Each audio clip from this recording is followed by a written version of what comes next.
Welcome back to the channel, everybody. Thanks so much for tuning in today. So on today's episode, I am going to be working on my new adventure vehicle. It's an 03 GMC Sonoma 4-wheel drive, and I've got a problem. It's wintertime and the heat's not working. So one of the things that I think it is the blend door actuator, and I was quoted a hefty price to get this repaired, and I just couldn't live with that. So I said, you know what, I'm gonna look on YouTube, see what I can find on a way that I could fix this. And I found some videos. I wasn't real happy with those videos and what they showed and didn't show, so I thought I would make a video of me doing the repair myself. So this is that video. I hope it helps you in the future if you run into this problem. And don't forget to like and subscribe and check out some of my other camping and adventure videos. Thanks. All right, so here we are in the truck. I'm gonna take the glove box, open it. You see this right here. On mine, I just press up and it hinges up and releases the glove box. Then this right here sits right here, and this, it latches. It just kind of, I mean, not latches, but it just hooks in. So you push it up and over and get it out of the way. And then there is the blend door actuator right there. So there's the blend door actuator, and you can see I have just enough room to get that finger ratchet on that bolt to the left, or that screw to the left.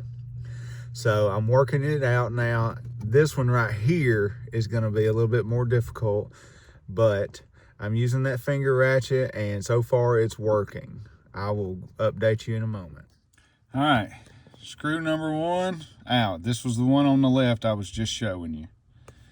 This is my little finger ratchet. I'll show you where I got this and what it is later in the video, but this is, I bought it at, I believe it was O'Reilly's. It was hanging in one of their center aisles, but I'll show you the package so you know which one it is. Time to get the second bolt. All right, I've got it on there. Now I'm gonna attempt to turn it and see what happens. Unfortunately, the space I'm working in is so small, I can't have the phone in there to record, but I mean, you know how a ratchet works. So it's just whether or not I can get enough of a grip to break it loose. We'll see. Okay, see, this is how tight it is. That's my hand, that's my left hand, and I'm turning it, but you can't see what's going on. But there it is, it's coming loose. And I didn't show you this, but this plug plugs in right here, and it just, you pop the back of it, you see the little catch, and it pops right out. It may take a second, but it'll pop right out. All right, I'm gonna finish doing this and get it out. There it is, folks. I got both screws out. I used a 7/32 ratchet. Socket. You can kind of see it there, 7/32. Use this little finger ratchet. Now, it should, it's up in there in the dark, it should pop out, I believe. So I'm gonna try and pop it out and get it out. There it is. That's where it disconnected from the shaft. Had to get my screwdriver up in there and just pop it out because it was stuck in there. Let's get it out. There we go. All right. Okay, so here it is. So on the replacement part, this metal piece is plastic. I'm not happy about that, but it is what it is. This is it right here, and it goes in like this. It sets in. So let's get the new one put in. We'll compare them real quick. All right, here is the new one. I'll set it down right beside the old one just so you can kind of see. There they are. This one feels heavier than this one, like a lot heavier. That's concerning, but yeah, I'm gonna put this one back in and we'll run a test to see if it fixed the problem. All right, so you see it sitting up in there. It took a second because I had to make sure, because the new one was not lined up with the same orientation as this, and as you can see, the shaft fits in there a specific way. So I had to turn the shaft in the box here because I couldn't turn the shaft on the blend door actuator that I'm replacing. So I turned the shaft just by using my 2 fingers. It just like that, it went fine.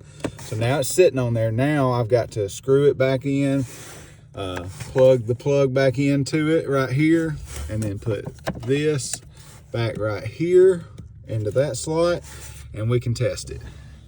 I'm gonna attempt this just to show you how tight this is up here to get in. There it is. The camera's gonna be kind of wonky. You can see what a struggle this is, but here to tell you, I was quoted $850 to do this, and here I am getting it done in about an hour and a half total. And that's really being generous that it took me that long, because once I figured out where it was and everything, shoot, if I had to do this again now that I have the tools, I bet I could do this in 45 minutes if I had the part and the tools, because I am almost done. You can see where it's just going down. I'm just having to ever so slowly turn it with my fingers. But so you can hear the ratchet. You see it going down. It works. Well, at least getting it in. We'll find out if this fixes the issue or not. Check in a minute. There it is, installed. Here's not the new wire, but the wire plug back in right there. Now we're gonna take and slide this into that spot right there. Or so I think we are.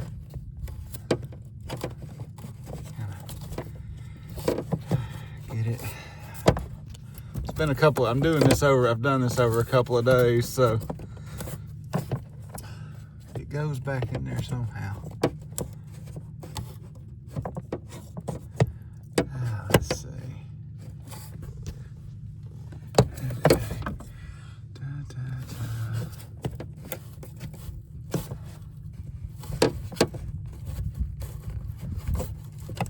There it is. Okay. Whew. Now let's take it, slide it back, and slide it down. Hear it click, and it's in there. Excellent. All right. Let's put the key in and see what happens. All right. I don't know that we'll be able to see anything really happen, but I'm gonna turn it from cool to heat. So I'm gonna turn this over. Let's see if I can hear it turning.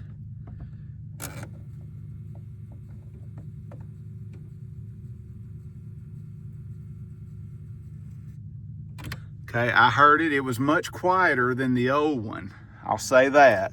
Now we need to jump it off, let it warm up, and let's at least see if we have heat.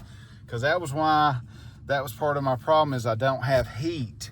And I'm hoping that blend door actuator would take care of these problems. It doesn't appear to have taken care of the problem with the vent flow. But maybe I'm just misremembering that was the fix for it. But I still needed to replace that blend door actuator for the heat. So let me crank it up and let's see what that does. Well, everybody, everything doesn't always work. I just did a test run, and I think my heater core is plugged because the replacing the blend door actuator did not fix the heat, and it did not fix the vents, you know, blowing air when it's on defrost and everything. So you know, when you put it on defrost, it should only come out onto the windshield at the top of the dash, but I got it coming out at the floor, the defrost, and through the regular vents on the dash. So, but hey, at least this video, if the blend door actuator is your problem, at least this video did show you how to do that and save $800. That's what I was quoted. I was quoted $850 because they said it would be 5.5 hours of labor plus the part to take the dash and loosen it and pull it forward and do all that mess. And I was able to do that in less than an hour and a half by myself with a $12 tool. And, you know, if you don't have the 7/32 socket, then go get that. So maybe you're in $20 in tools, and then, you know, the part was $46. So hey, I've got a new blend door actuator on there. Hey, I'm still gonna keep it on there. I'm not gonna go through the hassle of changing it out in case the old one was bad, or because the old one was old, I don't want to fool with it. You know what I mean? So I'm not gonna worry about it. It is what it is. And I'm just going to keep that I've got the new one in there. And, you know, at least that's not going to be an issue. Surely not in the future now. So now I get to unplug the heater core if possible. Let's hope that when I do, it doesn't start leaking, because they'll have to remove the dash, and there ain't no quick fix for that. Thanks, and we'll see you next time. Don't forget to like and subscribe.